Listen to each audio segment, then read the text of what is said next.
to teach the world to sing. Sing with me. Welcome back, my friends, to the show that never ends. We're so glad you could attend. Come inside, come inside.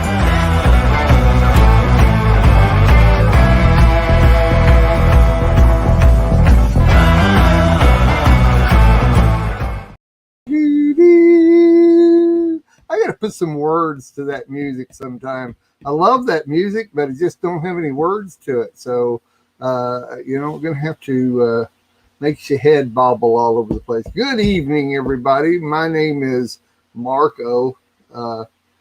Marco Supremo is my name tonight. I'll probably change that in a minute. And Mark David Smith, and you're watching The Compass of kraM.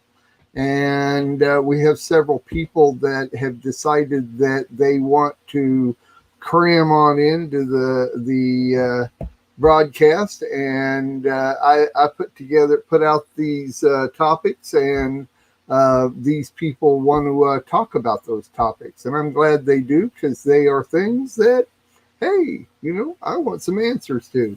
Maybe I don't really know what's going on. Does anybody really know what's going on?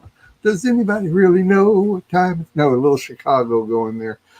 First up tonight, let me bring in my guest. First up tonight is Rabbi James and Rabbis Aviyah Byers from North Carolina, over there on the other side of the state. Shalom. Shalom. How y'all doing? We're doing well. You're making it through all this rigmarole that's going on? Yeah. Flying colors. Interesting. Have you guys started the congregation back up yet? Or I know you guys didn't have it going for a while. Well, yeah, we've been virtual. Yes. You've been virtual. We've been virtual the whole time, so we've never really stopped having our services. Mm-hmm. Yeah. But face to face, we've put that on pause until things are permissible. So you don't have a date yet? Well, yes, we're going to come together for the holy days, Yom Teruah, Yom Kippur. Okay. Right. Well, we've Adina and I have talked several times, constantly keep bringing it up to come over there. We're not that far away. We want to hop, skip, and jump over there and meet up with you. But I kind of think we're going to wait until, everything gets started back up again. And so we need to stay in touch, because we, quite honestly, Adina has made a few road trips, but it's been 2 years. Let's put it this way. I have slept in this house every night for 2 years. So I need a road trip somewhere. That's all there is to it. I'm ready to go. If you're like an extrovert like me to the 100th power, I absolutely understand. Yeah. Absolutely. Yeah. So I'm excited about the feast days coming up, where we're going to start gathering again, and right. Especially for tabernacles. Woo! I'm excited. Yeah. I'm really excited. Yeah, it's been like 2 years since I've been to a Feast of Tabernacles. I've been stuck here doing my own, so we're ready to do something. We're going to get out there and do it. Well, we don't miss. We want to see you. We keep going. Yeah, when things settle down, we would love to have you and Adina come out. All right, we're there. We're already there. We're just virtually there. All right. Next up, somebody that hasn't been on the show, along with the Byers, Miss Nitsa Moshe. And it says right there on her screen, Remnant Remedy, right there. So, hi, Nitsa. I want to say Mrs. Moshe, but it's. I am. Okay. I have a better half. I know you have a better half. But okay, well, never mind. It works for me, but it works, period. So, how art thou? Very good. Thank you. Well, actually, I know you are, because you and I met up yesterday and got to talking and ended up spending a long time talking about some history subjects. And let me tell you what, this woman, she will keep you fascinated on her history of Pocahontas. Let me tell you what I just brought up the fact that I do a Constitution show, and oh my gosh, next thing you know, her and I are off in left field over here, and it's good. I'm going to have her come on and give her whole Pocahontas spiel there. So anyway, Well, the thing is it actually really applies to the propaganda of today. Oh, it does. Well, don't get me started. All you gotta do is say something like that, and it's like, all right, here we go. Because that's where I'm at with all that kind of stuff. So, but we're going to hear more. Guarantee we are. So, now let's bring in a regular here. A regular. A regular. As long as it's not irregular.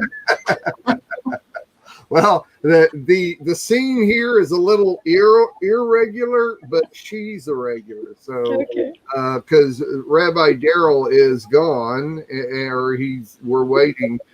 Yeah, there you go. Yeah, that looks a lot like him too, doesn't it?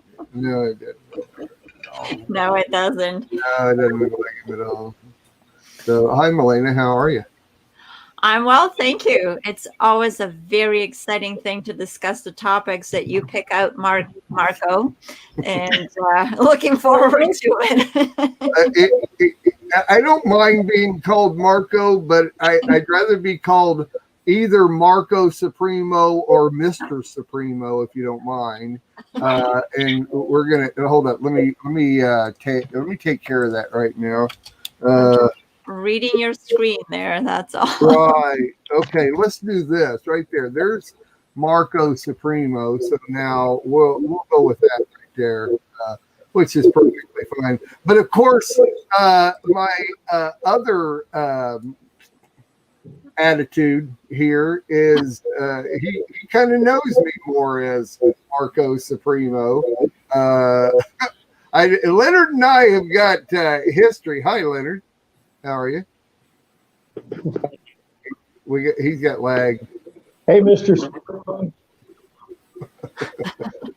We got some lag, man. I hope this works tonight. Once we get you going, it'll stream. Anyway, Leonard and I got a lot of history. We have done everything. We've taught together. We've been in each other's houses. That was back in the Kansas days, so you got to know that was a long time ago. And so Leonard knows me a little better than probably most because he knows me from way back. And so Leonard, I'm glad you're joining us now pretty regularly. So I like that a lot. Leonard brings a lot to the table. Quite honestly, Leonard was a huge catapult in me learning and going in different directions and doing the right thing. So I've got a lot of respect for Leonard and what he brings to the table. And so I'm excited about him coming on and doing what he's doing. So thanks, Leonard, for being here. Appreciate it. What country is he in? Excuse me? What country is he in? What country are you in, Leonard? State? Kentucky. Kentucky. Okay. Country of Kentucky. Kentucky. Yeah. Mm-hmm. Yeah. That's they make brew there. That's what they do in Kentucky. They make brew. We're gonna leave it at that. All right. Okay, we're gonna get right to it here, and hopefully Rabbi Darryl will show up here pretty soon because I need him in on this too. And so we're going to talk about this evening today. We're going to talk a couple of subjects, and looks like Leonard may have some problems. So The subjects today are all men created equal? Of course, when we say men, we're talking about women too. And I'm real excited about having Rabbi James and Rabbis Aviyah here. If you guys might remember, very early 2018, was it? I think it was. I think it might even have been early 17. You guys go back way back, like Nisa. Actually, you guys were one of the very first people on Lamb Radio, and Nisa was too. And when I used to have the show Only Visiting This Planet, you guys came and joined us, and we had some actually some of the most memorable discussions of kind of along these issues back then. And as a matter of fact, Sandy and I were talking about this, because you remember Sandy and I on the show, and you guys came and spent a show with us, and it was just amazing. It was really good. And I was thinking about you when I came up with this title, this subject matter, and you guys popped up right away and said you were the first ones to pop up and say, hey, we want to come on and talk about this. And so I was actually thrilled that you were. And so and the second topic tonight is called blind faith. This is one of the most common topics that I have brought up in all my years of ministry, 27 years now of ministry that I've been doing the Messianic lifestyle stuff. And so it's always very interesting to me to hear people's turn on this type of thing. But we're going to jump right into are all men created equal? So I'm going to jump off to start with a little something I put together here. I'm getting a little feedback, so I'm going to go ahead and mute everybody. There we go. And we'll go from here. In 1776 in North America, Thomas Jefferson wrote, "We hold these truths to be self-evident, that all men are created equal, that they are endowed by their Creator with certain inalienable rights, that among these are life, liberty, and the pursuit of happiness." Once again, that's the Declaration of Independence from the Second Continental Congress, written in Philadelphia, Pennsylvania. That's 1776. 1789 in France, it was written by the Marquis de Lafayette. Men are born and remain free and equal in rights. That is from the Declaration of the Rights of Man and the Citizen from the National Assembly in Paris, France. And my little note here, I get to studying this out because I also do a show called Contemplating the Constitution, which brings a lot of these things in. Since 1776, there have been approximately 120 declarations of independence made by different countries and different peoples. So I have a couple of different things here. Matter of fact, in 1930, India and Pakistan made a declaration of sovereignty and self-rule by Mahatma Gandhi.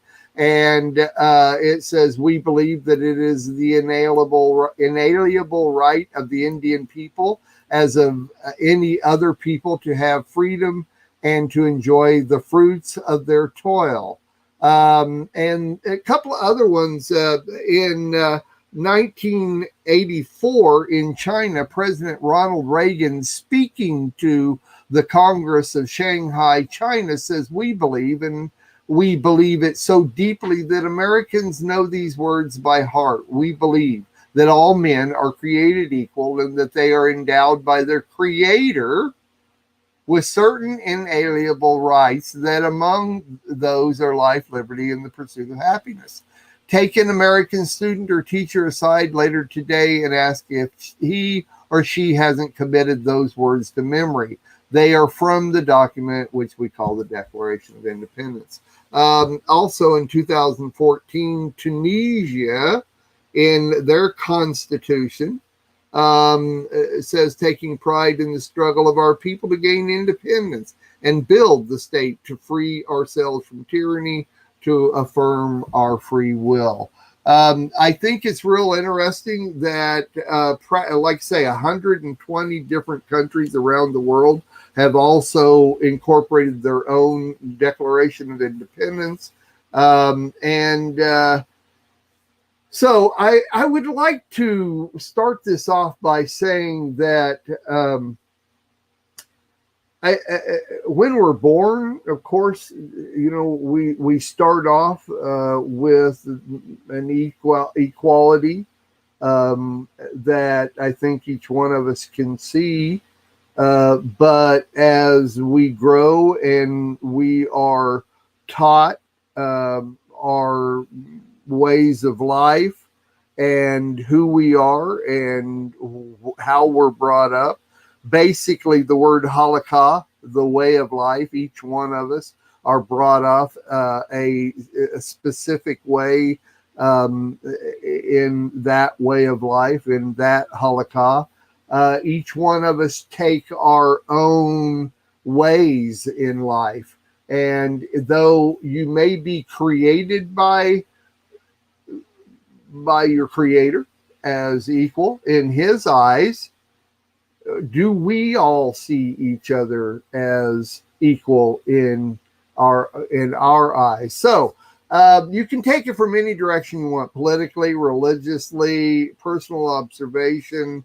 Are all men or women created equally? Now, I'm going to bring Leonard's back in here, so I'm going to take this in here. And I would actually like to start with Milena and have her come on in here and give her little spiel on this. And then we're going to jump around the room. And you're welcome to take it from any direction you want. And I guarantee with 1, 2, 3, 4, 5, maybe 6 of us, you will hear 6 completely different directions. And that's the way I'm hoping that it goes. So I would like your thoughts on this. Take it away. Milena, it's all yours. Well, thank you. Thank you. When you were speaking about are all men created equal, and different constitutions mentioning our creator, I just went back to Genesis 1:26. And then God said, let us make man in our image according to our likeness. Let them have dominion over the fish of the sea, over the birds of the air, over the cattle, over all the earth, and over every creeping thing that creeps on the earth. So that just gives us that we are all created for a purpose, and the overall purpose for us. Now that speaks of Adam. That was his purpose, to be here on this earth. But what really stood out from this scripture for me was the fact that we are all created in God's image. So when the equality of men is being mentioned, and speaking of men, there is my man Darryl Weinberg coming in, and he definitely can help me out here. Yo, Darryl. What's up? So in the sense of the fact that we are all created in God's image, and that includes men and women, that makes us equal. But of course, we can't deny the diversity and the purpose that God has given each one of us. And then my mind is going to Animal Farm. all animals created equal, but some are more equal than others, because what you're speaking of is documents that represent politics. Now, the founding fathers of the United States and even Canada here, did they recognize God as their God? They absolutely did try to incorporate that. But so it's really, we're speaking about different things in terms of equality, how God sees us and how men sees one another, how we see one another. I think in God's eyes, we are equal in terms of the value we have. Because, and just like Yeshua talks about the body, we're parts of a body. And so in that sense, we're not equal because different parts have different function, and you can't substitute one for the other. I'm getting a little philosophical here, but All right.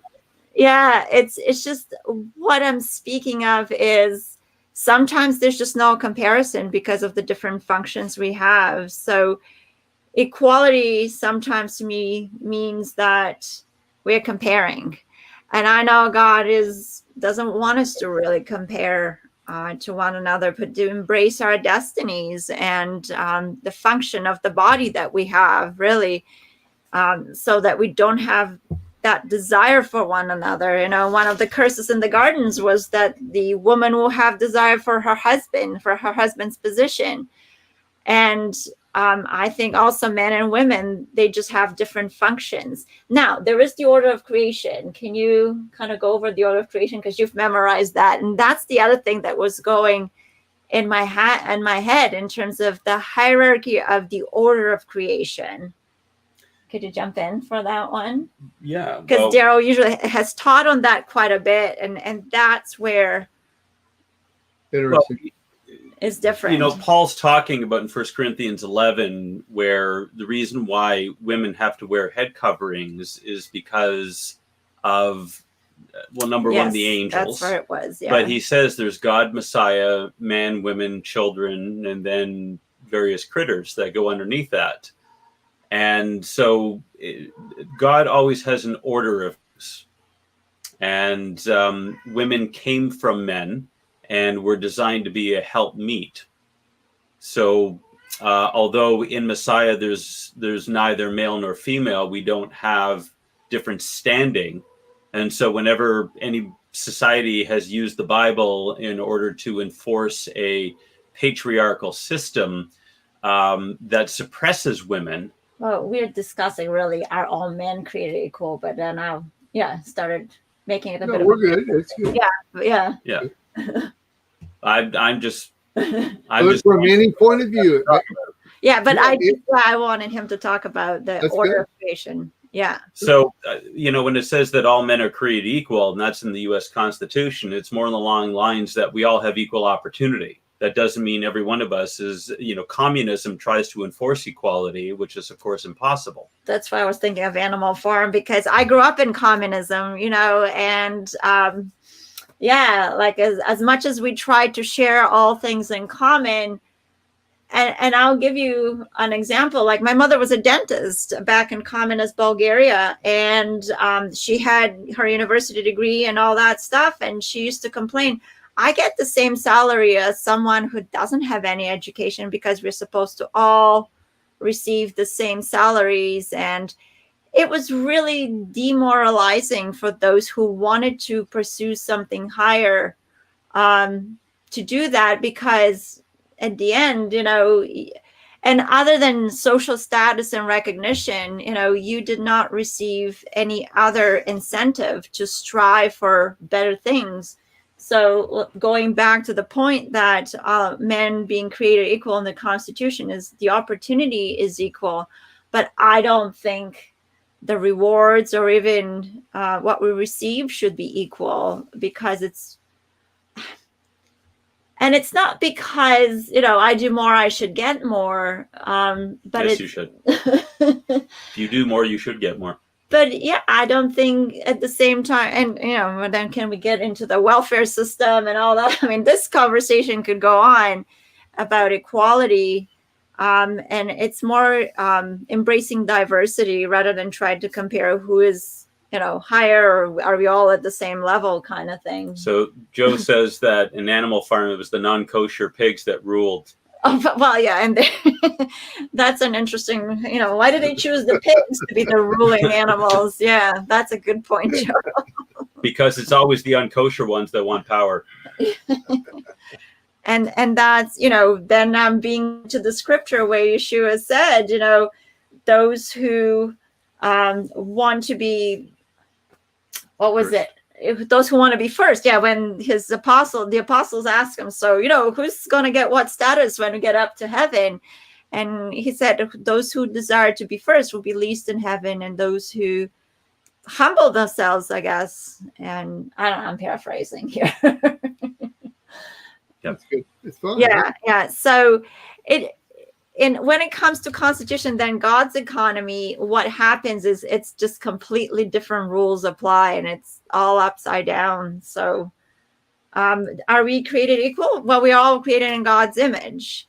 Are all opportunities equal? They absolutely are. But what happens, it's partially of God's destiny, partially of what choices we make too. He's given us freedom of choice as well, alongside with, what he's put in us. So lots of little points along the way here I wanted to make. It's good. They're good points. And, it makes us, for instance, like all the different things that I brought up with the different countries coming up with their own declarations of independence doesn't mean that they all see themselves as the United States, because you go from one country to another, and even though they may declare their independence, their actual laws and the way they treat men and women and the way they treat what the opportunities, you're saying, yeah, opportunities should be equal too. It's not the same thing. So you can come up with your own Declaration of Independence. Doesn't mean that you have the freedoms, and doesn't mean it is theirs are equal to our Declaration of Independence. And so we're viewing it that way. So Darryl, I'm going to go ahead and let you continue on there and do your little spiel, and we'll run on down the line there.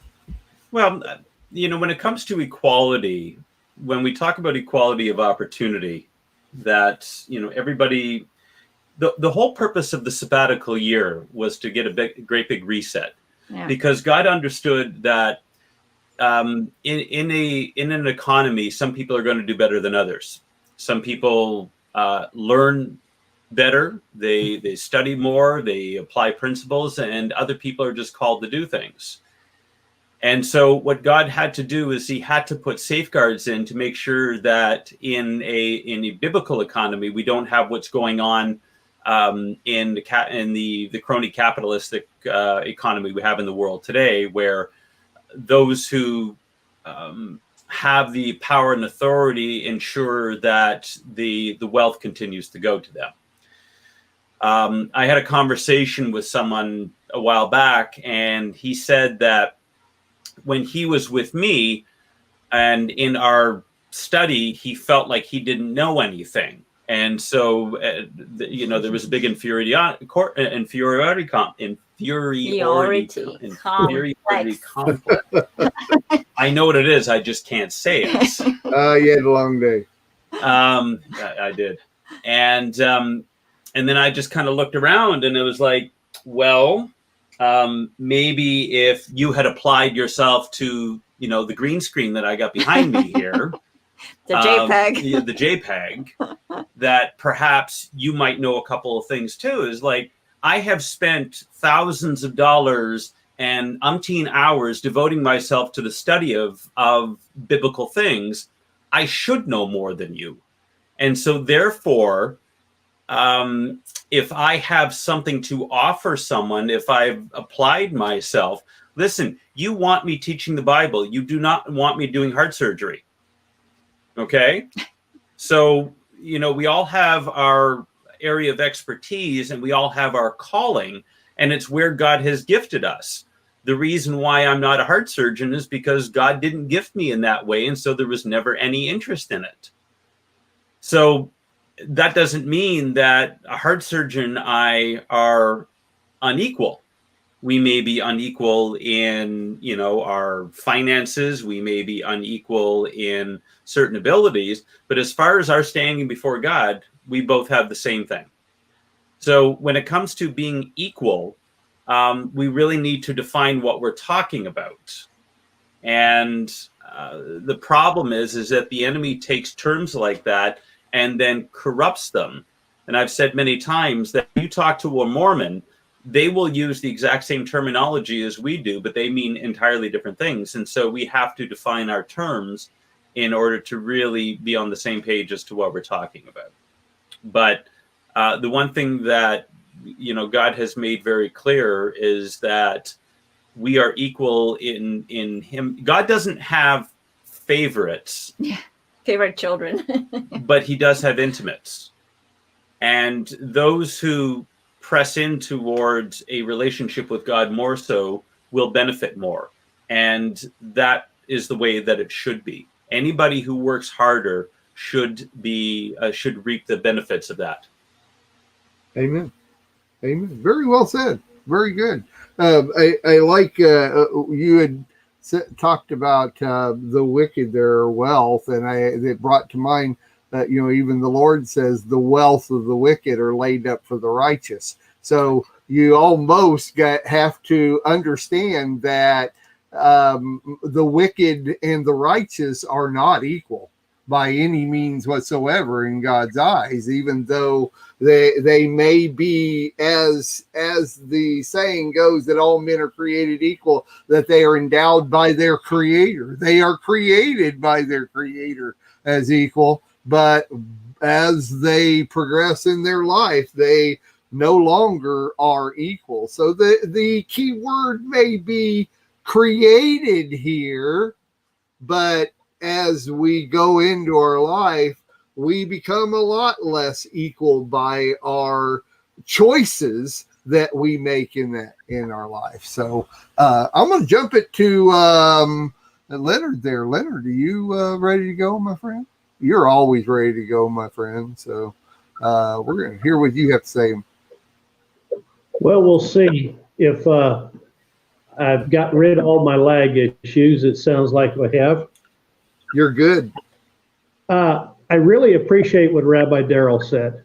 And, the idea of we're created equal, but then we go the way of the will of our heart. That sounds good. But I'm going to throw a wrench in things here. You have wrenches. I wonder if we're not getting a little bit confused here. And say, for instance, in Deuteronomy chapter 23, verse 3 in the common translations, no Ammoni or Moabi may enter the assembly of Adonai, nor may any of his descendants down to the 10th generation ever enter the assembly of Adonai, because they did not supply you with food and water when you were on the road after leaving Egypt, and because they hired Balaam, the son of Beor from Petor in Aram Naharim, to put a curse on you. But Adonai your God would not listen to Balaam. Rather, Adonai your God turned the curse into a blessing for you, because Adonai your God loved you. So you are to never seek their peace or well-being as long as you live. Okay, well, if this curse, if you will, goes down to the 10th generation, then as we inherit things from our forefathers, it would seem that we could be punished for something our forefathers did long before we were ever created. So I would challenge that idea, and I do so cautiously because I really like to think that we're all created with a clean slate, and Yes, it starts with the choices our parents guide us in. And then as we mature, I mean, the Torah has two paths. There's a path of redemption and a path of destruction. I like to explain that the Messiah came 2,000 years ago and lived out the path of redemption. He's going to return one day and live out the path of destruction. The question is, which one are we going to follow? And I do believe that we have equal opportunity, and at the risk of getting into predetermination things that really, I struggle with that as well. It seems that we can inherit curses from our forefathers that put us behind the eight ball, so to speak, from day one. That said, I inherited a lot from my forefathers, and still working on overcoming it.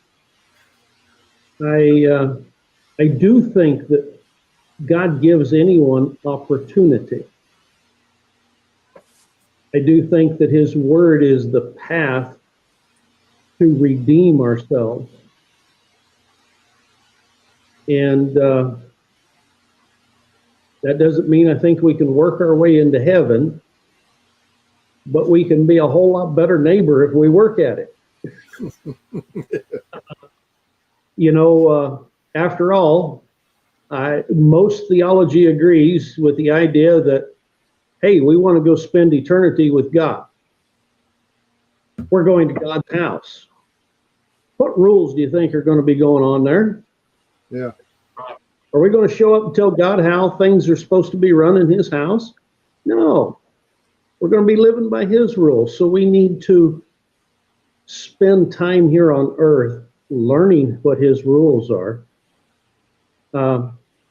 Write our theology in pencil so we can erase it when He nudges us and tells us we're wrong. And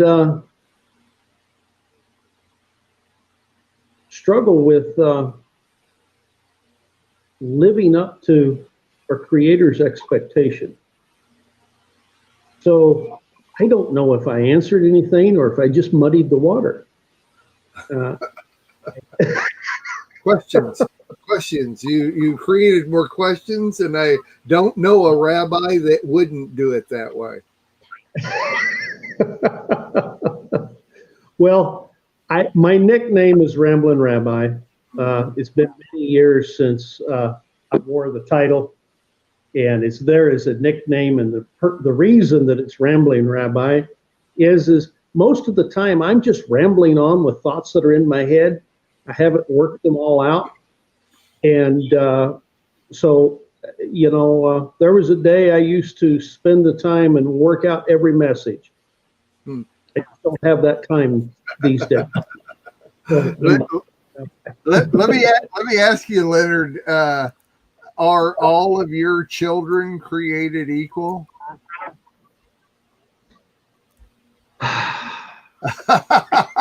I know all of your children, my friend, and you know, every single one of them are different. I mean, very different, and you know, so you know, it's a loaded question, but you know, it's interesting where you're coming from. The hereditary end of that is very good. One point I never even considered. So that's why I say it's a very interesting point of view where to come from. I like it, man. I like it. Something to think about, definitely.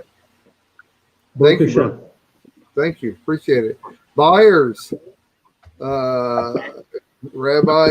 James and Rabbis Aviyah. I'm real interested in hearing where you're going to come from here.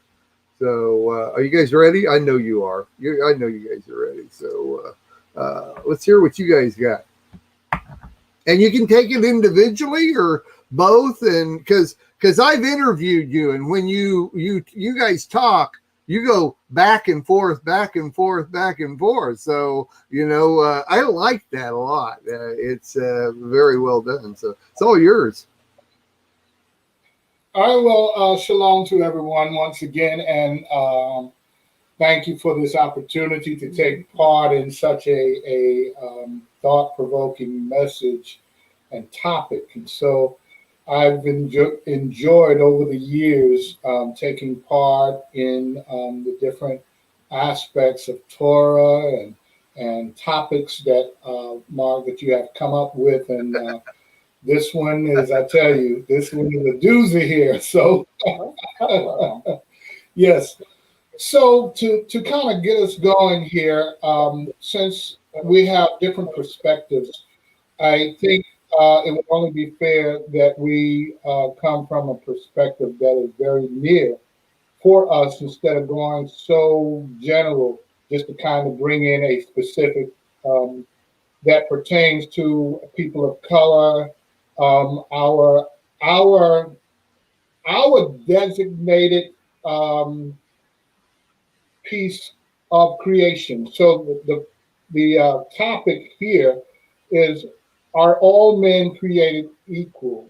And so we can just go ahead and cut straight to the point on that and say yes, because we all came from the one man who was created, and from him we were all born. And so now the question could be, are all men born equal? So now we even split that even further. So, staying with the topic of Adam being the first creation and Havah, Eve, being created from him, even at that point, Yahweh did not start over. He only continued by taking the rib from Adam, and he created Havah, his helpmate. And so right there is where we can see the start of a division, or the atom began to split. And so what we can see after the fall of man, just keeping it really short, after the fall of man, what we see now is the division between even man and woman. The first two creation, we can see where all things came in, now had a carbon copy of the original. But as a carbon copy of the original, it wasn't quite as authentic as the original. So what we have is a nature of prey, and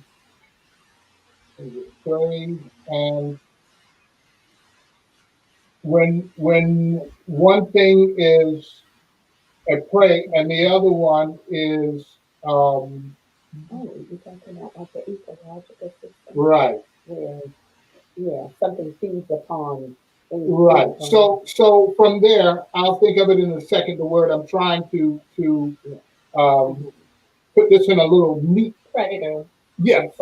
Thank you. Predator and prey. So we can see a division that start with the very first man and woman, where sin creeped into the earth, and it trickled down to every creation, because from there, God did give all man dominion over the earth. But right there, we can see where man points at woman, woman points at man from the very beginning.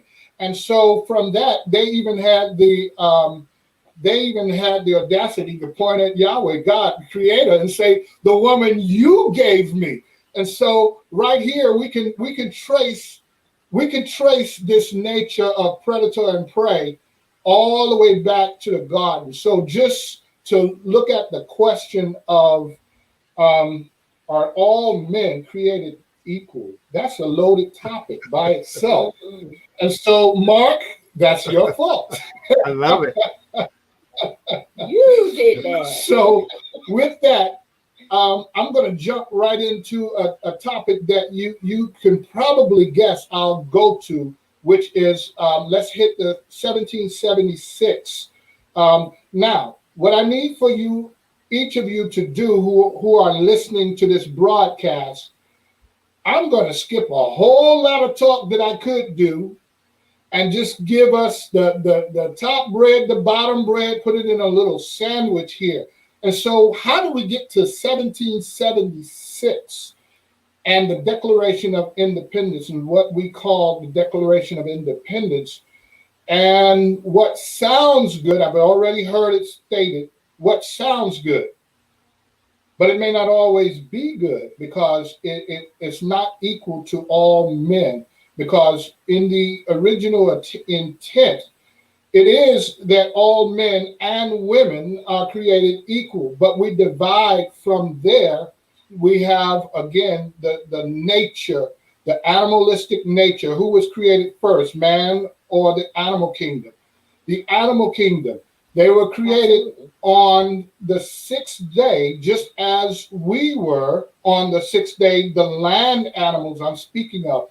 And so what happens, sometimes we forget our place, that we were created to have dominion, and sometimes we bring in the animalistic elements of our nature, the fallen Adam. That's good. And so what we need is the redemption plan of Yeshua HaMashiach, who brings us closer to the point of the original creation of man. And he's restoring us by his blood. He's restoring us to a place of prominence that we are supposed to be, that yes, all men are created equal. That includes women. But look what we have done to our women. Here's a question that just come up in our Torah study that's really tugging at my heart, because I have a compassion for all men, all women, and I want to see us all feel equal. And so the question was, how is it that in the Torah we have so many things that are against women? And so right here in the thing that's supposed to make us equal and make us right, our women still feel that they have been picked on. And I just went ahead and brought it out. I said, in other words, what's being felt now is like Yahweh is a male chauvinist. And so with that said, I've said this before, so I know this is very strong language. But in things that are sin nature, things that are righteous nature, we can judge God or question Yahweh. And I know we were taught that we can never do that. But Yahweh himself says, ask me. And so when we look at Yahweh, is it the deficiency in us that's trying to judge the righteousness in Yahweh?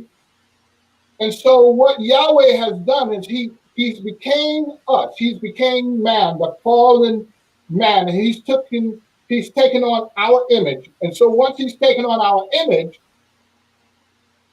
he died being when a person gives authority over to another, he died all the way up until the sting of death, and then rose, still having never sinned, to show us that, first of all, you were created to be perfect. So therefore, you can walk in a perfect and sinless life. So therefore, he created an avenue for us to be born again. And so that we all now can take on the mantle of the righteousness of Messiah, Yeshua, Yahweh, who became man, so that he can denounce sin in the flesh and say, now you can do it too. And so in this aspect is what I'm trying to point to. 1776, so it's not too long, because I know my wife is ready to jump in. No, it's okay. I want to give her a space here. And so with 1776, what we see is also a reflection of the fall of man. Because in 1776, my culture, our culture, people of African descent or Hebrew, our original created man, have fallen from the place of our original creation because of sin. And so according to Psalms chapter 34 and verse 21 says that evil slays wrong. And so we can say here or ask the question, well, who is the father of evil? And so we know that Hasatan, he is the one who spreads evil. And so there's an authority that is given over to the evil one to go after the righteous one. And I'll use David as a picture. David was a righteous man, but he also did wrong. So therefore, he was pushed over into the area of Hasatan to come after him, of which we see his house in a wreck, whereas his household became instruments of death because of his doing. Yeah. And so because he broke Torah, then you can see him as an example. And so here in 1776, what you have is a people who were already enslaved since 1619. 1776 was a declaration to the world that was written, what is called the Federation Papers. Right. And so what this was is to all the nations of the earth, all the governments of the earth, to justify the 13 colonies to go into war. And so this is called the Federalist Papers, Article of Declaration, and so justify the War of Independence between what is now called the United States and Great Britain, to sever ties and to now say that we are a sovereign nation. But in their quest for becoming a sovereign nation, they had slaves that they did not allow to be set free. And so in this, this is a huge sin when it comes to Torah, because every 7 years you have to set the slaves free. Right. And so there's a cap on top of that. Now, once it gets to, without going into all of the smaller parts that make up that every 7 years you set them free, but then there's a cap on the every 50 years is a jubilee that all now goes back to the original owner. See, that was also kind of cast away as well. And so that was never resolved in this country. And so there's a big sin that still hangs over the one nation under God. And so when you look at the Constitution, you have coded things that are there that are embedded that make your people less than a people. Quickly said, you have a people who are not considered a people. Right. They're actually considered 3/5 of a people. And so they were able to kind of skate around we the people who are under one God. They skated around that and allowed this sin to continue and to perpetuate itself, that they became so far away from Torah, or so far away from even the beginnings of Christianity and its biblical founding of the laws of God, the laws of Moses, till they got to the point of saying, we're no longer under the law of Moses. And they ushered in some eras of charismatic teachings, and there's another prosperity where we are now, in a combination of the two. So to kind of just wrap my part up here, that this is where we are now, that we have constituted laws, man-made, which now push aside the laws according to God. And so to say all men are created as equals, we must go back to that original thought, but without the fluff. Making it real to all men, because truly all men are created equal. But as I started, we have the predator and prey. Yeah. We have only the strong shall survive. That's not biblical. And so we have economics situations where we say pull yourself up by your bootstraps. But when someone is standing on top of you, that's kind of hard to do. So in a way, you have to look at redlining. You have to look at the nature of the culture. You have to look at black codes. You have to look at Jim Crow laws. All of these things that have been placed in a systematic, nice, neat, we're not doing it type thing. And so you have even the medical community that have used the 3/5 persons as experiments. You have all of these things that I won't take the time to go into, but I think you understand where I'm coming from when you hear me say one word: systematic oppression. Right. And so with that, there's many layers. You have not only the medical community, but you have law enforcement. You have all of these different entities that is a system of oppression. And so you have a people who have a hard time of climbing up. And so people will say, why don't you combine your efforts and raise yourself up as a community? And so what has happened over the past, 1917, they went into a community and bombed it from the air. 1919, went into a community, bombed it from the air. 1919, Wall Street. 1921, Wall Street.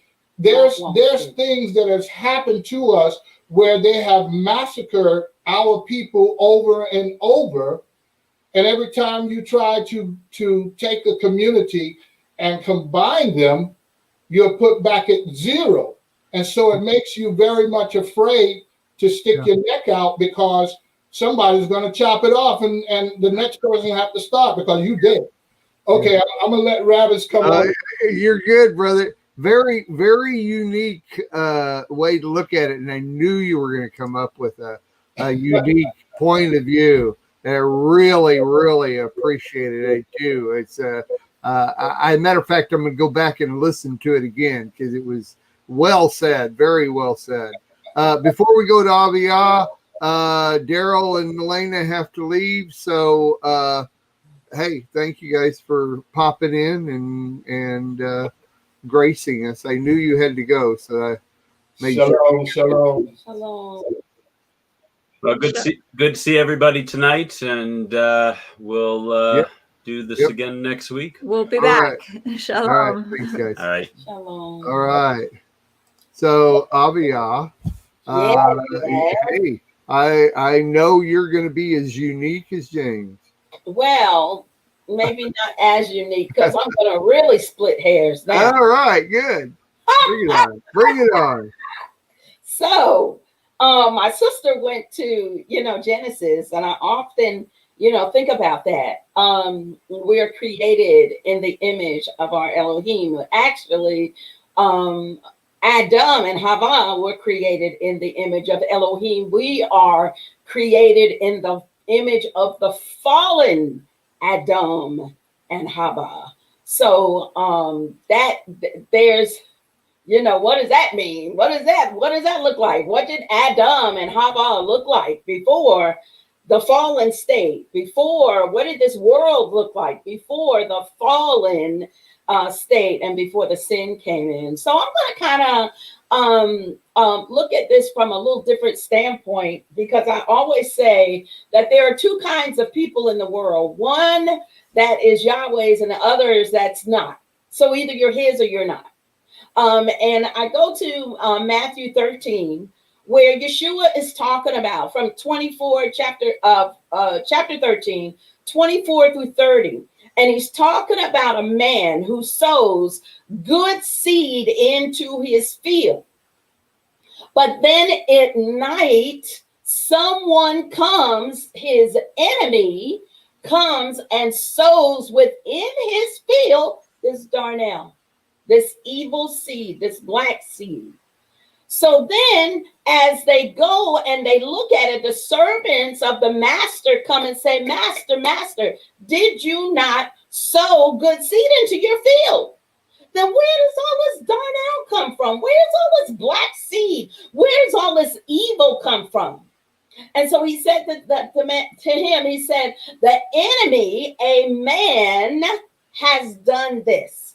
And then he says, do you wish for us to gather it up and get rid of it now? And Messiah, the master says, no, let it continue on, let it go on. When the reaper comes, he will gather and separate to do from the wheat and the tare. The darnel is then going to be separate in the time of the harvest. So in saying all men are created equal, is just, I'm just kind of splitting hairs there. There's those that were not created his, and those that were created his. We see from the beginning, even with the sons of Noah, with Ham, Shem, and Japheth, we see the difference in the sons of Ham that come down the line, and Noah even places a curse on the grandson Canaan, and said what evil was going to befall that line because of the heart of his father. So there we go. The sins of the fathers visiting the children to the third and the fourth generation. Mm-hmm. So when we look at the creation of man, I often say too, and my husband, touched on this, that we were created in the same day as animals. So that's why you have sometimes men act like beasts, and sometimes beasts act like men. Oh. So all created on the same day. So now I go to my brother, the rambling Rabbi. I go to him and his comment concerning, us having to have the or having the ability to be on the side of Elohim in being obedient to his word. So we also see in the hearts of man. I mean, man being created equal biologically, but are we created equal spiritually? Wow. And I would have to say no. Good. I would have to say no. Because there are those, and I often tell people this. People say, oh, why does God allow babies to die? Why does God allow children to die? And I'm like, look, Father Yahweh does not have to wait for a child to grow up to know that one does not belong to me. He's never going to serve me. Now that sounds kind of hard because people love babies. People love children. But for us to claim or to even think that thought of, I don't know where it came from, that all children, will go to heaven, or they will be that. This society believes that.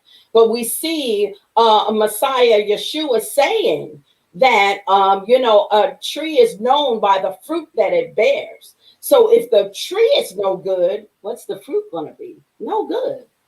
absolutely, the enemy, Hasatan, sowed his seed into the earth.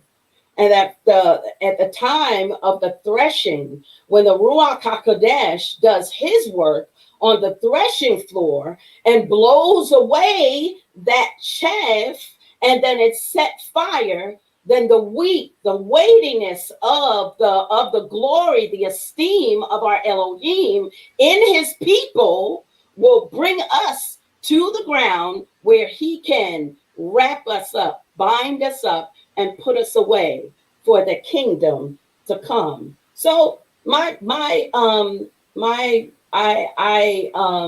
don't even want to go into, because that's going to be another whole topic about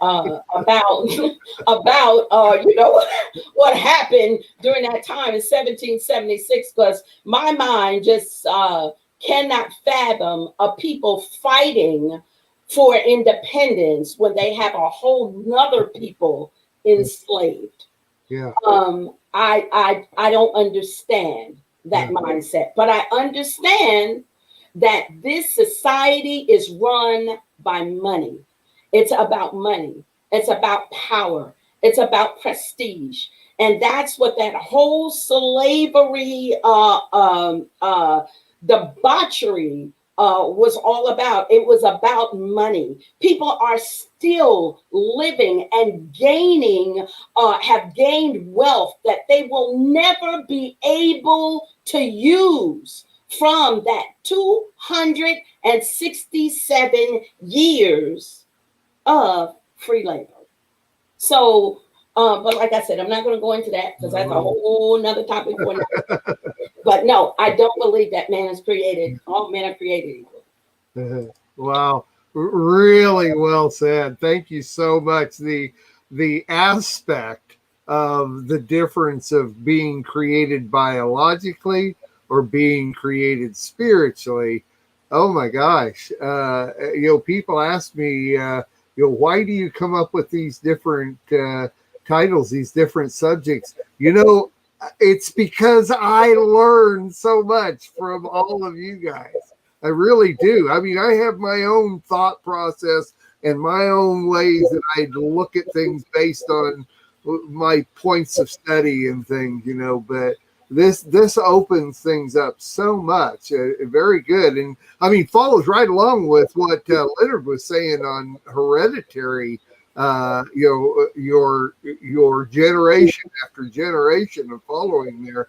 Very clear, very well said. One thing I thought, though, right there at the end, I thought about this before. It is such a huge question to think of, is you have a people that wants their freedom from the religious rule of the country they come from, while at the same time they are slaving people and making them not have their freedom right there in front of them. And it's like, so many times I'm going, even if I was raised this way, I couldn't think this way. My brain would have to process that, and I can't process that. It doesn't work that way. So very well said. Very, very well said. I like it so much. Thank you guys so much. Very good. So Nisa, very interested in where you're going to come from here. Appreciate you. Well, first of all, I think when I started really studying the Constitution is when I started homeschooling 30 years ago, and I just got finished. And, when we were teaching the alphabet, when we had the letter A, we had a card that said, all have sinned and come short of the glory of God. And so when I was studying the Constitution, and if you've never listened or read, is Stephen Wilkins did 350 years of American Christian history, which is far beyond what I think most people have ever studied.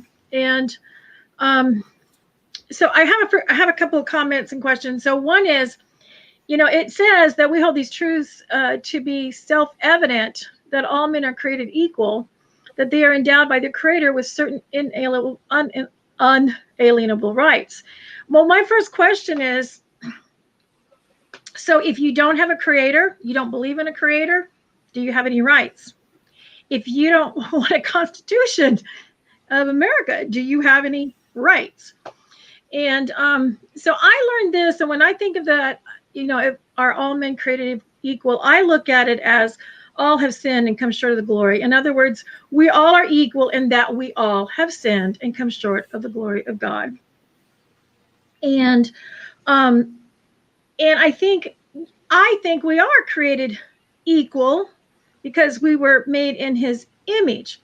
Now, if we become AI, are we then created equal? Because now we're not even in are the you guys, Byers, are Elohim, you getting correct? this? Are you? I think I'm losing my internet. I've lost Nitsa. Okay, you can hear? Okay.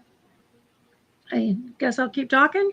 Okay. Anyway, so I look at that, and all the different aspects that we talk about it, I look at it as those are really functions of a person. If you're male, female, if you're a doctor, a lawyer, if you're obedient. I mean, I do think that we're measured by obedience in the kingdom, and that makes us greater. The more we give our lives up and serve others, that makes us greater.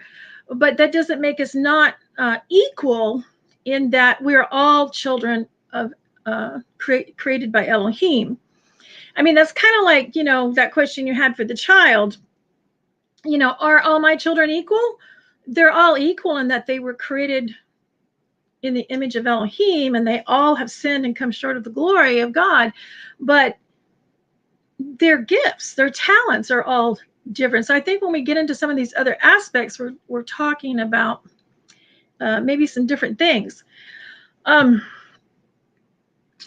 of the things that, for instance, in Romans 3:22, even the righteousness of Elohim by faith of Yeshua unto all and upon all them that believe, there is no difference.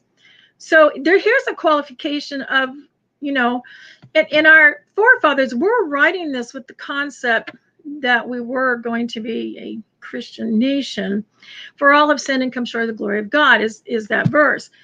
I was very fortunate. The way I found my way to Hebrew roots was I kept digging back into American and pre-American Christian history, which led me to the Torah, because I went through, as briefly mentioned, the Pocahontas story led me to Reformed theology and to Calvinism, which led me back to Romans and realizing, oh, wow, we are predestined, but that's because we're from the lost tribes of Israel, and anybody who is his in the end is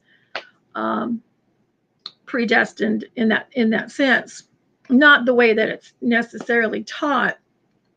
So, and then of course we can always get off on these tangents, by color, race, female, male, those are different functions, and there is a hierarchy, of course, in government and family. And, I really like Aviyah's comment, Adam and Eve were created as Adam. And, one of the common things that kind of affect me in this area is because I'm a woman teacher. Eve was inside of Adam when he got the instructions about eating from that tree. and yet women are always blamed and then put down. And I think in the spirit of Elohim, I think Yeshua personally came along and he broke that curse, and we are to be co-heirs to the kingdom, not just husband and wives, but all believers. We're to be walking in unity. We're supposed to be walking as co-heirs. So in that sense, we are equal, but our value in the sense of, would you want, one to be a pastor versus another one to be an apostle, one to be a teacher, one to be a doctor, one to be a lawyer? No, you want it to be the gift, but that does nothing to do with equality. And one of these pastors that I met in Reformed theology years ago, he brought something up. He just kind of cut to the chase, and he says, everyone's focusing on the Constitution. he said, but we as believers already have a constitution. It is called the Torah, the Pentateuch. And if we focused on that, we wouldn't really, need and have these issues with that. And so I think I would agree. And then when we go through the whole scriptures, that there is no male or female, there's no Jew or Gentile, there is no black, white, woman, whatever you want to pick on, it's not there if we're walking in the Spirit, number one. And we were created physically. Of course, we can question that today because, they're changing us and everything.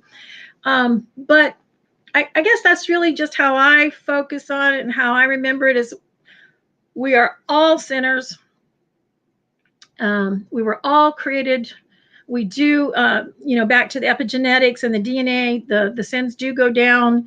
But that doesn't make us less valuable, because no matter how much your sin and your DNA has changed for third and fourth generation, etc., it doesn't matter, because Yeshua would have come for just that one, whether or not they were of more value to the kingdom in certain areas or the other, or by the world standards they were worth nothing.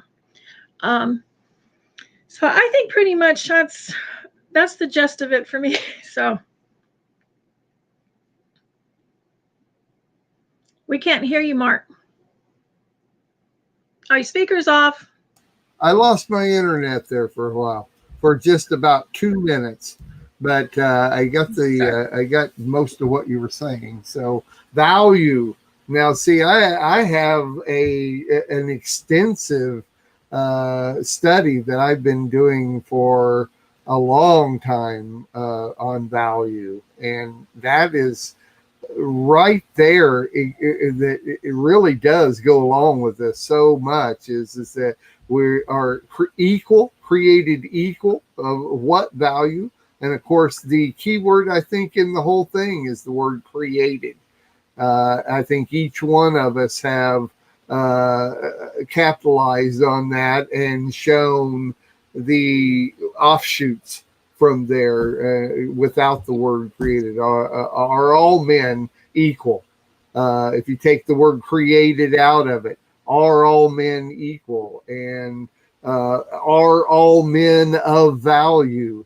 Even when the wicked, the wealth of the wicked is laid up for the righteous, there's still a value there.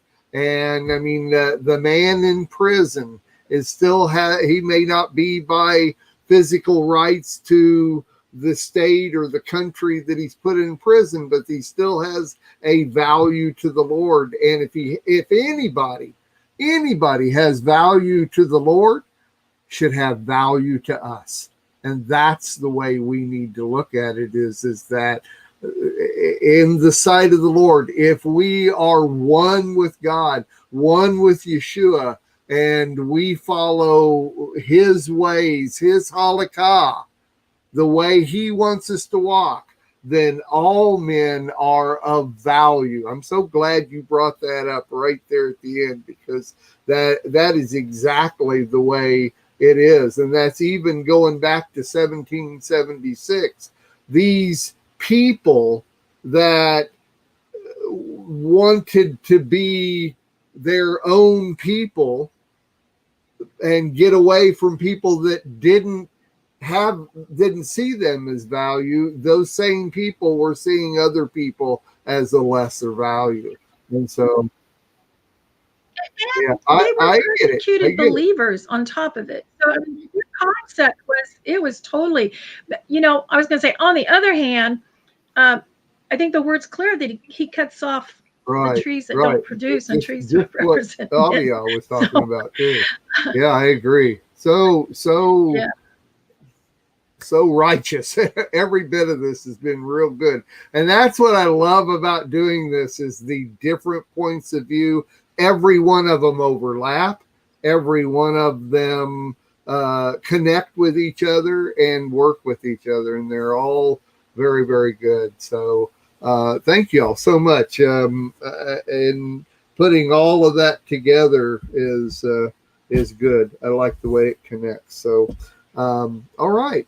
Well, we're already about 20 minutes into the second hour, and I think we're going to be pretty matter-of-factly on this. I think every one of us can teach on faith. Once again, the people that I know and the people that are on the Lamb Network, I constantly say every one of the people that are a part of this, or people that I've known throughout my life in doing the religious work that we do, each one of us can take about any topic and speak for about an hour on it. All you got to do is just give them the topic and they'll go, because the Lord has already had each one of us meshing all of this together and reasoning it all out in every one of us. So that's what I love about this. So the next topic being blind faith. Where am I coming from? I don't see a thing in the Bible ever that ever mentions blind faith, but yet it is constantly a thing of the world. It is constantly something that's mentioned, and it's something that the word faith, even in itself, is more considered a religious term. But when you put the phrase as blind faith, it becomes a worldly term, and it can mean about anything that you want. When I think of these things, my thought goes to children. Mm. Children trust what their parents tell them to trust and what to believe. And as we grow, as we become of age, and as we start reasoning the things that are in front of our eyes and the things that the Lord shows us, because we as children and we're growing, we draw close to the Lord and we start reasoning these things out, is more when faith comes in. Believing is one thing. Remember, believing in Santa Claus, believing in the tooth fairy, but you had faith in the fact that there was going to be in my day, it was a nickel for a tooth. Today it's like a car, the title to a car or something, but there's, to me, when it comes to children, is your difference in understanding the difference between believing and faith. And of course, we have Romans 12, where every man is given a measure of faith, but it's up to us to develop it. And I'll never forget, early on in my walk, when I came back to the Lord, I was with John Osteen. And John Osteen says, here's how you can look at faith, is that you take a 10-year-old boy and you take a 30-year-old man. Those two have exactly the same muscles in their body. But that 10-year-old boy, to become that 30-year-old man, has to develop his muscles. It's the same thing with faith.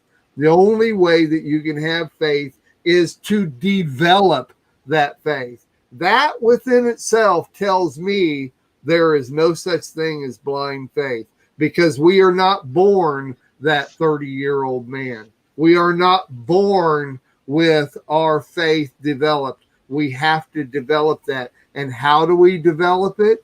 With me, my faith in God comes because I remember all the things that the Lord has done for me before. So every time I come into a situation where I need the Lord and I need to have faith in the fact that he's going to do it, if I forget everything else the Lord has ever done for me up to that point, I'm not going to have faith in God to solve this situation.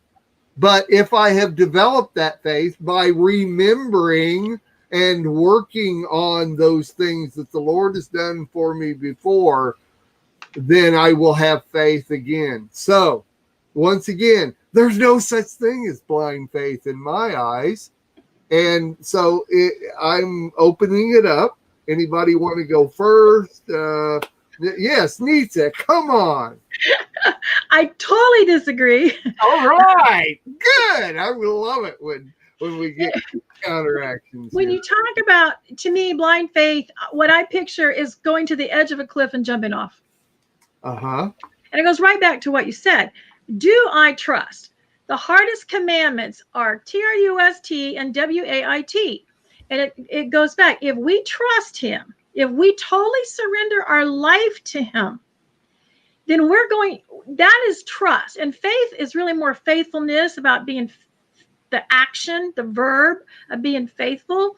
And so it's blind faith, because we know that he loves us. And even if we don't, we're going to, with our will, sacrifice our will to trust him in obedience. So that's what I see as blind faith. And I would like to just share something as quickly as I can, Sure. which is a really good example for me. 30 years ago, I had my second daughter, and this is back in the days when you only needed like 10 vaccinations in life. And understand, I'm an Air Force brat, so I was trained to take your vaccinations, had no concept of anything else. Anyway, when my second daughter was born, I remember I took her in for her first DBT, which was oral. It wasn't even a shot, a physical shot. And I remember when I went in there, I was mourning and I was crying, and I couldn't understand why, because my older daughter had been. And so anyway, I took her to work with me at the time. I had a Christian mentor to this day, totally changed my life, this couple I worked for. And so I took my daughter back to the office after her first oral DBT. And the Father, the Holy Spirit, know exactly where I was standing. And he just said to me, "Why did you do that?" And I said, "Well, because I'm supposed to, this is what a good parent does." And he said, "Well, is it okay with you if I choose for your daughter to die from pertussis?" And I had to do this quick inventory, and I was thinking, well, you've counted every hair in my head and hers, and the number of days of our life. And if I've surrendered it all, then I'm surrendered it all. And I said, yeah, it's okay. And then he said to me, "Don't do it again." Okay. So the next day, this lady who I had met briefly at a Lelechi meeting just a few days before, Lelechi to, learn how to nurse, etc. She come walking off the streets into the office where I was managing. And I was shocked to see her. I just briefly met her. And she said, "The Holy Spirit told me to come in here and ask you, do you vaccinate?" And I said, "Well, as of yesterday, no, I don't." And she says, "Well, I was supposed to give you this book." And so she gave me a book called DPT, A Shot in the Dark. And I went home and I didn't get past the first 2 chapters. And I was like, oh my gosh, So over the years, Father showed me, if my children are vaccinated, then they will have a stronger immune system. I learned about the immune system, how it worked. I knew that, it's like a bank, and you take so many things out, you won't have things left in that deposit to fight whatever. And there's just so much that went into this, how we were persecuted, how I helped hundreds of other homeschoolers and people learn how to get their waivers. But this came full circle to me just a few days ago when I was thinking about, I think Don did a really good job, Don Hagedorn, on exposing, what is going into the vaccinations. And I have over the years taught how it's anti-Torah, anti-biblical to put mixed seed, violate the blood laws, et cetera, to have a vaccination. And so, I was one of the crazies 30 years ago to thinking the other day, realizing what they're going to be doing with this vaccination, with the nanotechnology and the AI and everything. And I just started crying because I was like, wow, he told me back then So all of my children from there on out, and all my other children, any other child I took in ministry, never got vaccinated. And all that to say that goes back to blind faith. Either I totally surrendered, even though I didn't understand. It went against everything I was taught, everything that everybody ever says.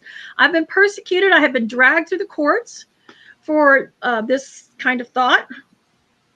And so that's all I just want to say is I do believe in blind faith. Very, very well put. I like that explanation.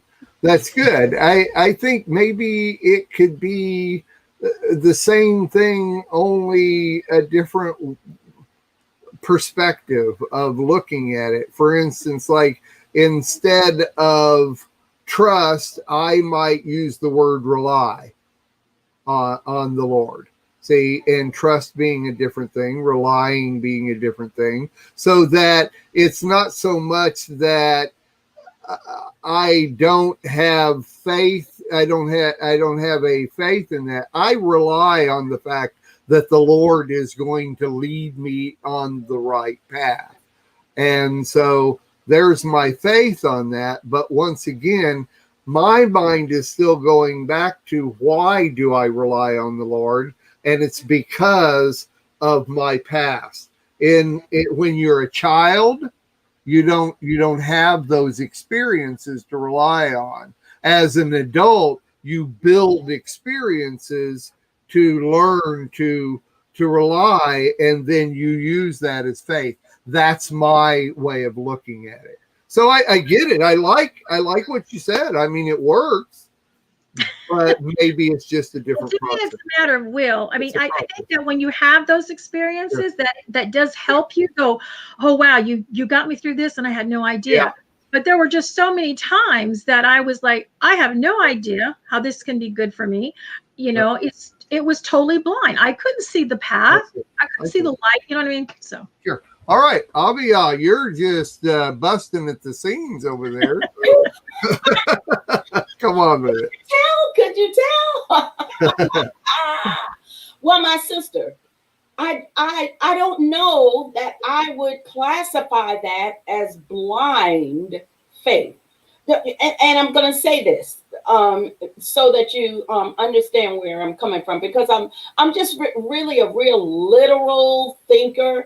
You know, I'm kind of a black and white thinker. My mother always told me, Peter, you're too black and white. You're too black and white. You got to sometimes be either, But anyway, when I look at the Torah, number one, every place it talks about blindness, it also talks about ulcers and eczema and scabs and disgusting things. So it relates blindness, groping around in the noonday as a blind man. It relates blindness with the curse of being disobedient. So when I see, and I'm studying the language, I've had a blessing to be able to study it on a collegiate level, the language itself. And so as I look at that word, and I think about faith or emunah, yeah. I think of that's also within that same structure of emunah is imah. Because definitely if a woman has a baby, that's definite, that's truth, that's her baby. So everywhere it uses those letters, those three letters, it's talking about truth. It's talking about something being founded and established. So when I think about that, then it takes me to the Shema, what we are called to do. And at the end of that Shema, opposed to having an aleph, it has an ayin. And what is the ayin representative of but the eye, for you to be able to see? So Father Yahweh always tells us to Shema. And when he tells us to Shema, what is he telling us to do? Intellectual. I want you to hear it. I want you to intellectually decipher. And then I want you to walk it out. I want you to make a decision to walk it out. So he never tells us to go into stuff blindly, even though He said, Abraham, I want you to go into a land that I've called you to. But Wow. then how awesome he is. Because then he came back and he said, everywhere your foot steps, it will be yours. Man, Father Yahweh was so awesome in that he took it from the place of, I'm not going to tell you what all I have for you, but guess what? Just going out there and walk, and it's going to belong to you. He says, so even with that iron and understanding that we are to see, we are to be able to intellectually think about what we're doing. And my sister, what you did 30 years ago, you intellectually deciphered what the Ruach HaKodesh put within you to say, don't do it anymore. Those voices that came from those people were from the Ruach HaKodesh. The same voice that was passed down from Mount Sinai through the great Ruach HaKodesh that gave the Torah of truth emet to his people and said, Shema Yisrael Yahweh Eloheinu Yahweh God. So when I look at that, I just don't equate. I have to go along with Mark on this one. I just don't equate that emunah or that belief or that me shema, doing the shema or being obedient to the word of Elohim as blind, that he doesn't lead me as blind because he gives me the opportunity to choose. So if he gives me the opportunity or gives me the option of choice, now when I hear the word and I decipher in my mind, this is from the Holy Spirit, because I know my sheep know my voice, and a stranger they will not follow. I am of the seed of the Most High and not the seed of the enemy. I first have to know that. Then when I hear his voice, I'm going to chew on it. And I'm going to make a decision that I want to walk this out, and I'm going to do it. So I don't think that's blind. I don't think we should equate this blindness where Father equates it all through the Torah with scars and eczema and destruction and curses, that we should equate that with his emunah, the truth and the wisdom. He says the Torah is our wisdom. And the thing about it, even when we didn't know the Torah, some of us were still walking in a level of the Torah. So then what does Romans say? Then we become a what? A Torah unto ourselves. So that's just my 2 cents. I don't think that you're blind in doing that, my sister. I think that you were walking it out from the leading and guiding of the Ruach HaKodesh. I don't think we'll ever be blind, because we have the Ruach HaKodesh is our lead and our guide. Okay, everybody, that's what I meant to say. What she just said right there, that's what I meant to say. Thanks, Aviyah. Yeah, hey, perspective here. So very good. Thanks, Aviyah. James, did you have anything to add to that, or is it? Yes, I do. Okay, good. So I would just kind of go on my own thoughts here rather than trying to my wife's thoughts. So here is my perspective on it. And so I want to go to Yaakov or James chapter 2. And I'm going to start at verse 14. And it says, my brothers, what use is it for anyone to say he has belief but does not have works? This belief is unable to save him. And if a brother or sister is naked and is in need of daily food, but one of you say to them, go in peace,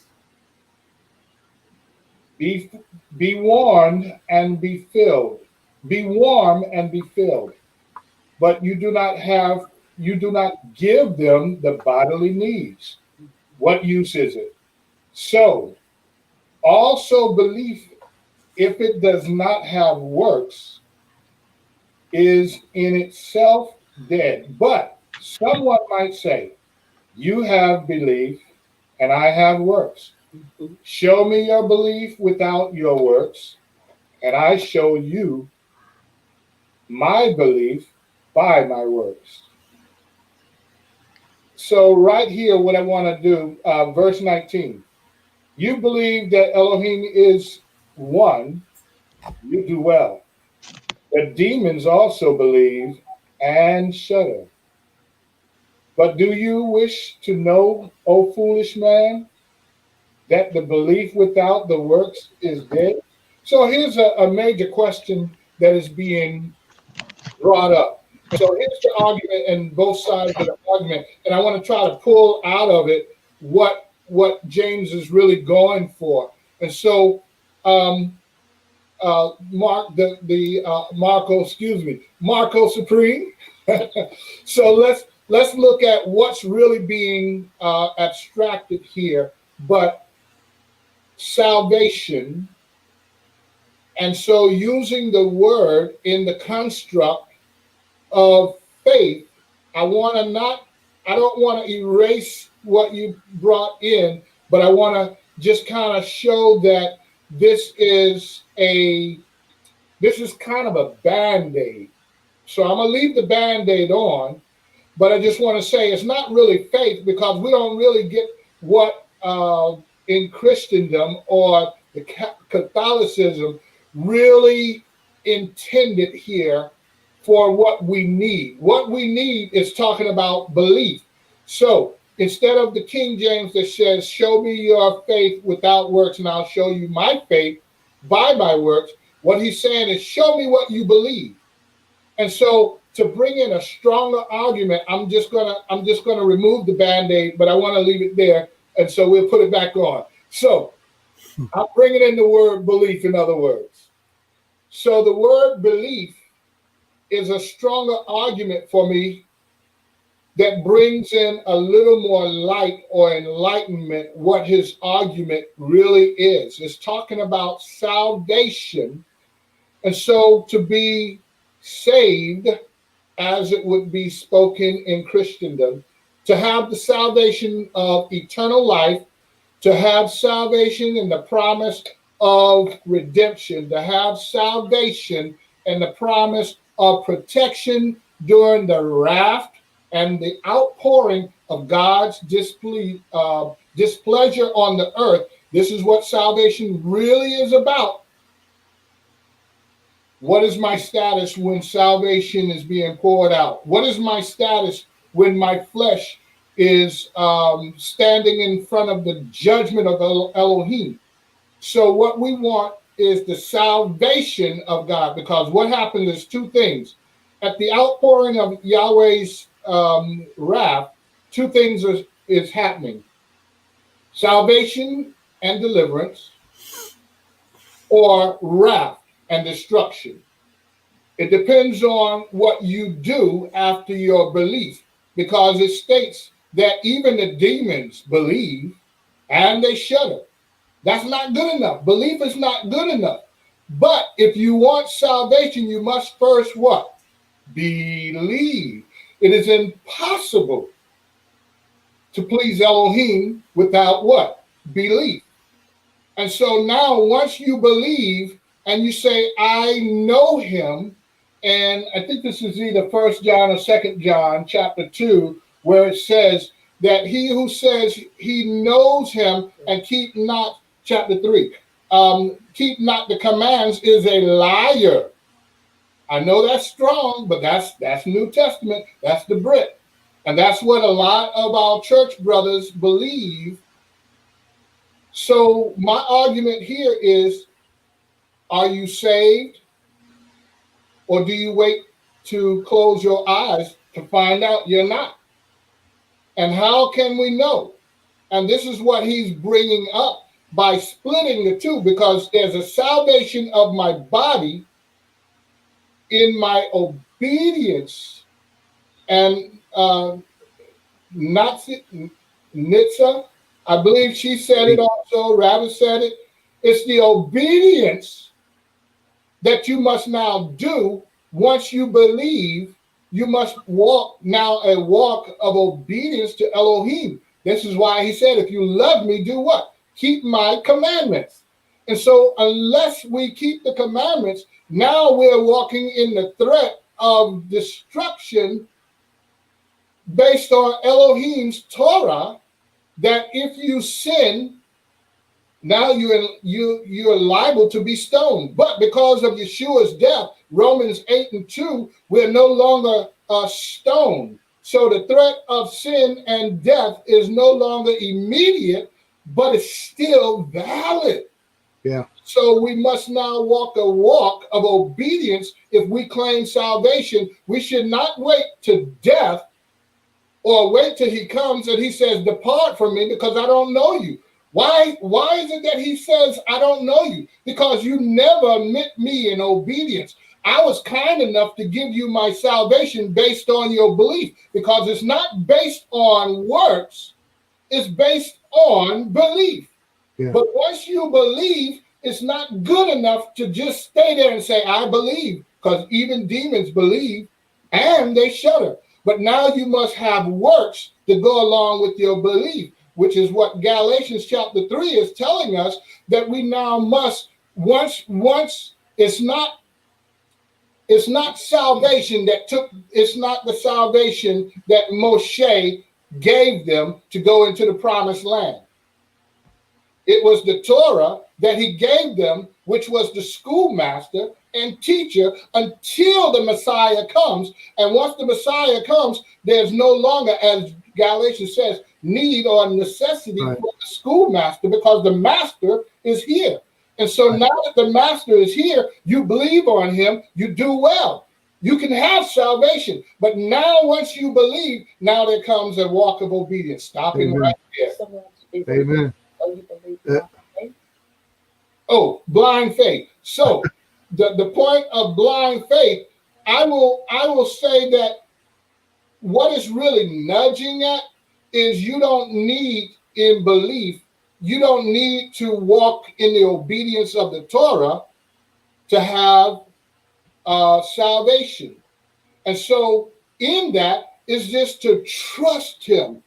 Yeah. And now you can have his salvation. Right. And so this is what is being construed as blind faith. And so this is what the blind faith is built upon. You just trust him because you just simply believe. Right. And so if you say that that's blind faith, that's fine. That's okay. But you don't stay there. It says, come as you are, not stay as you were. Right, right. You know, I have heard it said, though, you know, how will I know unless somebody tells me? And, you know, blind faith is a lot of times used for somebody that just hears the word of God. Like they'll go to a revival and, you know, they'll hear the pastor say all these things. They go down front and they say the little prayer and now they're saved. You know, Yeshua never told us to go ye into all the world and get people saved. I'm sorry, but he never said that. He said, go ye into all the world and make Talmudim, make disciples. What's he telling you? Teach them. That's right. Teach them. You have to hear it. You have to practice it. You have to learn it. And then you believe. Then you believe on what you've learned. And then you make that commitment. So that, you know, that's always like what you were just saying. Dead on, brother. Dead on. And as far as it goes, you have to learn that. You have to be told. Leonard, you get the last word, my friend. But you always get the last word, so no matter what it is, anyway. So well, I was just sitting here listening and scratching my head thinking, you got a wonderful group of intelligent people that are on fire for God. What? You don't need me, Mark. No, I need a perspective. We're all equal up here. Oh, wait, hold on. That goes back to the first part. Never mind. I forgot what part we're on here. So, no, go ahead. Sorry. It's a pleasure to listen to folks that Amen. have a grip on the word. There's a little struggle there because Brother James there took the scripture that I had pointed out there, faith without works is like a screen door on a submarine. Right. But when it comes to blind faith, I'm in agreement with our sister there that says that she believes in blind faith, because there are times that we don't know the outcome. We just know we're supposed to walk with God. However, that is not what I hear when I hear most people talk about you just need to have blind faith. And probably the best example I can think of is David, when he was going up against Goliath. In 1 Samuel 17:37, then David said, Adonai, who rescued me from the paw of the lion and from the paw of the bear, will rescue me from the paw of this Philistine.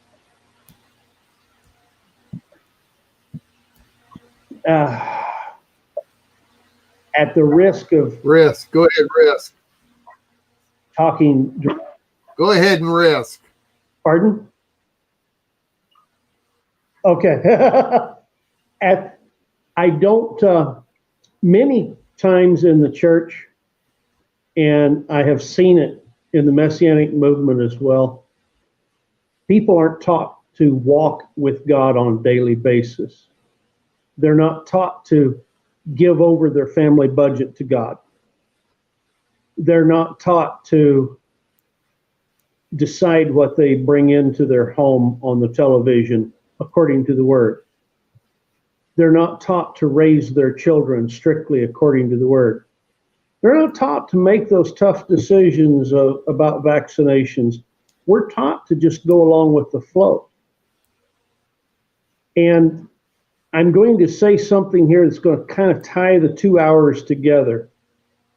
The Byers mentioned the 1776. They said all the right things. They wrote down all the right things, but their behavior was an atrocity. And I mean, I'm Irish, Native American, and Jewish. So I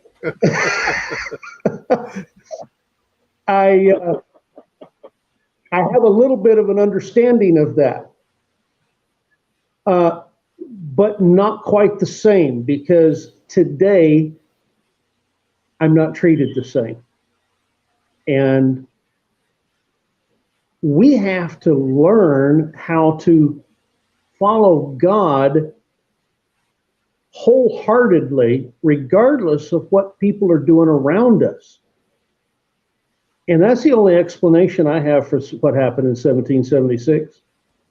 They were doing what was normal. They had all the right words, but they were blinded for properly applying it. We have to learn to walk with God in the little things, so we don't have to walk in blind faith. Our blindness is only in the outcome, and the only outcome that matters, I've read the end of the book, we win. So what goes on between here and there, it's okay to be blind to. And, Brother Supremo there knows that I've had quite a roller coaster in my life. And have had to really learn how to walk in faith, as he has as well. I've watched this man go through things that would put most of us curled up in the gutter crying, and step up on stage and lead praise and worship with the love of God coming out of him. And that's walking in faith. That's showing people our faith through our work. And man, yes, I could talk for hours, but I think I've said enough. Well said.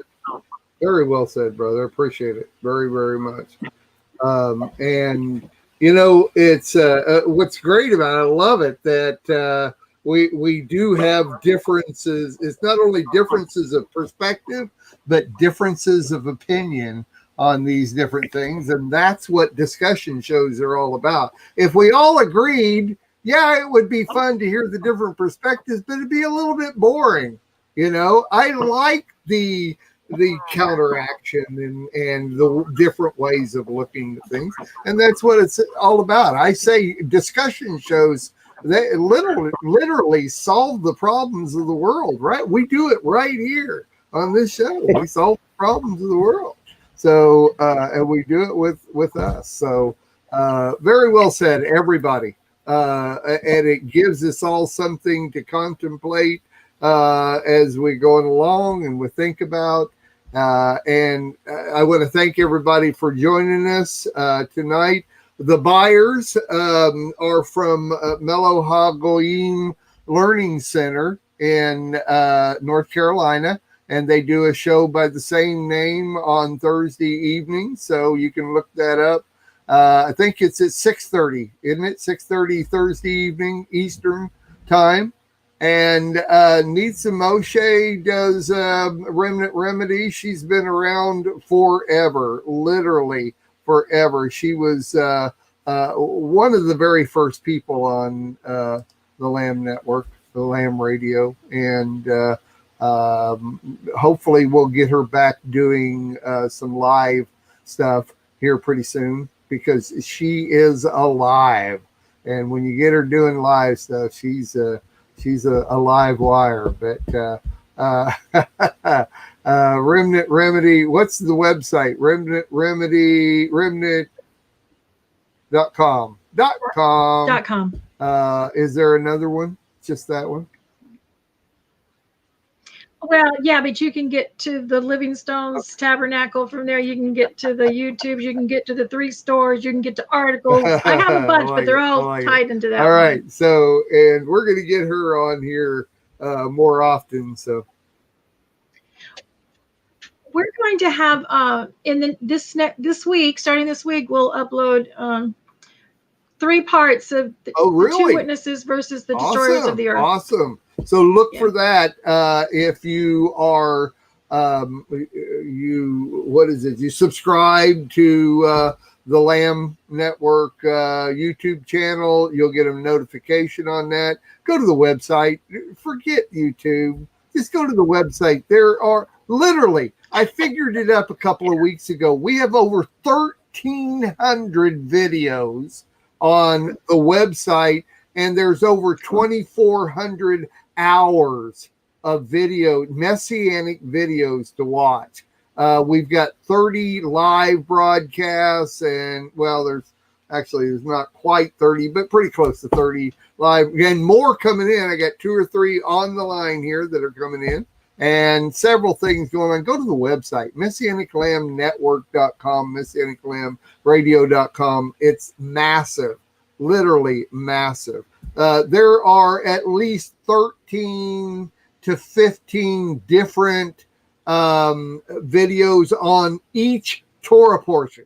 You go, no matter what the Torah portion is, you go to the Torah portion page, you're going to get, I think, 12 to 15 different video teachings on the Torah portion for every single Torah portion. Are the Just the radio videos. archives on there or just the videos? Eventually, when I get a little bit of time, I'll put the radio archives on.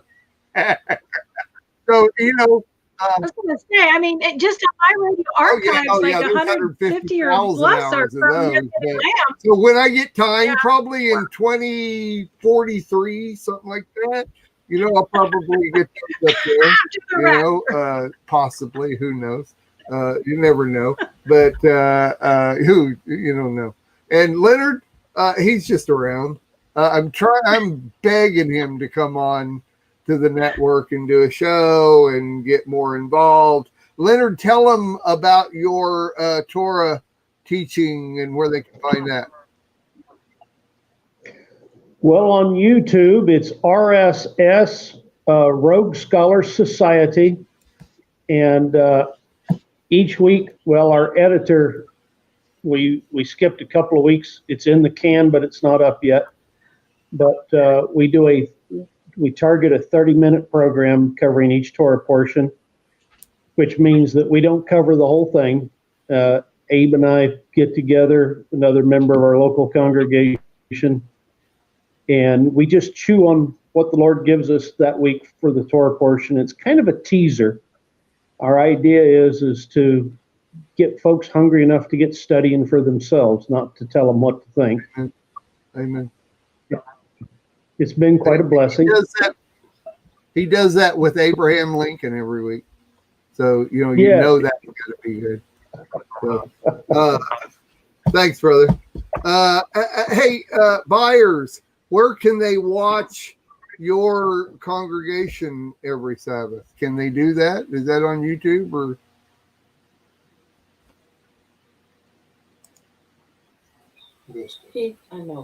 Okay.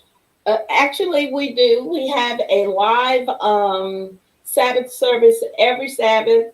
We blow the shofars between 1:30 and 2 o'clock. We try to wait for folks to gather all together on virtual. We are virtual right now.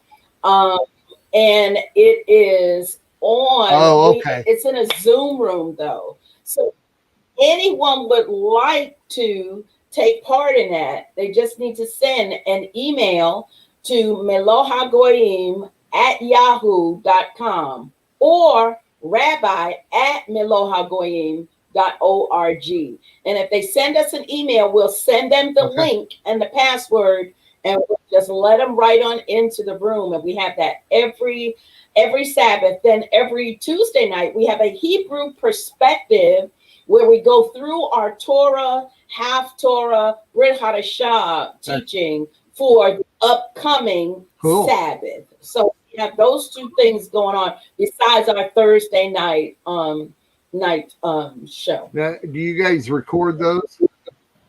Yes, they are recorded. We're gonna talk. I need to get copies and get them with our other Torah portion videos. So we're gonna get that going too. All right. So God bless everybody. Thanks a million. This has been awesome. Can't wait to have every one of you back again. And as we cycle through the different weeks, next week we're talking about profiling people in every sense of the word. That's one topic. And the other topic is devil on one shoulder and angel on the other shoulder. That's next week. So should be fun. All right, everybody. Shalom. Lila Tov. Lila Tov. Shalom, y'all.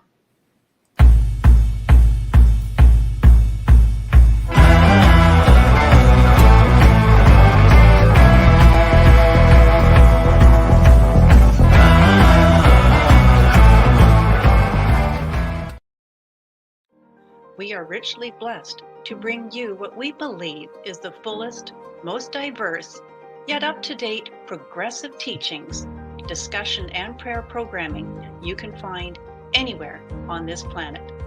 Be sure to take the tour of the MessianicLambRadio.com website. I'm Susan Hoogie, thanking you for joining us on the Messianic Lamb Video Network.